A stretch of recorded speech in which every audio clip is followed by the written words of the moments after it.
आजादी के बाद कोई एक सरकार और कोई एक नेता में जनता को सबसे ज्यादा विश्वास है तो ये नरेंद्र मोदी जी की सरकार है। 2/3 बहुमत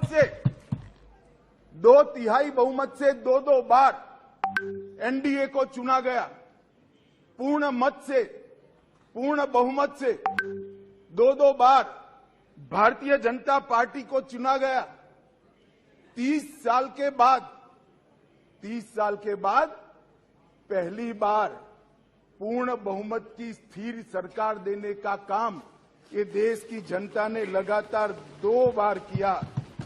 और प्रधानमंत्री मान्यवर, ये प्रधानमंत्री ऐसे हैं जो आजादी के बाद देश में सबसे लोकप्रिय प्रधानमंत्री कोई है तो नरेंद्र मोदी। और ये मैं नहीं कहता, दुनिया भर के कई सर्वेक्षण कहते हैं आजादी के बाद सबसे ज्यादा एक भी छुट्टी लिए बगैर 24 घंटे में से 17 घंटे काम करने वाला कोई प्रधानमंत्री है तो नरेंद्र मोदी। मान्यवर, आजादी के बाद देश के हर राज्य में सबसे ज्यादा किलोमीटर और सबसे ज्यादा दिन प्रवास करने वाला कोई प्रधानमंत्री है तो नरेंद्र मोदी। मान्यवर, कोई सरकारें कई सालों तक चलती है, कांग्रेस पार्टी की सरकार 35 साल तक अक्षुण्ण रूप से चली, कई सालों तक चलते हैं। तब 2, 3, 4 निर्णय ऐसे होते हैं जिसको युगों तक याद किया जाता है। आज विपक्ष के सदस्य श्री गौरव गोगोई जो अविश्वास प्रस्ताव लेकर सदन में उपस्थित हुए थे, इस पर मैं मेरे विचार व्यक्त करने के लिए खड़ा हुआ हूं। माननीय अध्यक्ष जी, भारतीय संविधान के अनुच्छेद 75 में कहा गया है कि मंत्रिपरिषद लोकसभा के प्रति जवाबदेह है।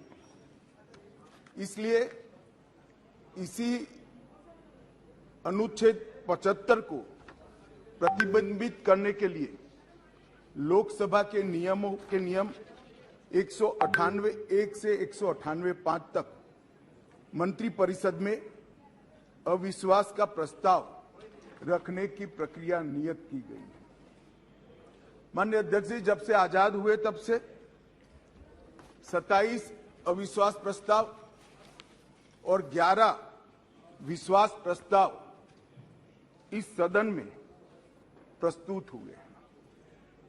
कई बार सरकारों का बहुमत जाने की स्थिति में सदन के विपक्ष के सदस्य अविश्वास प्रस्ताव लेकर आते हैं।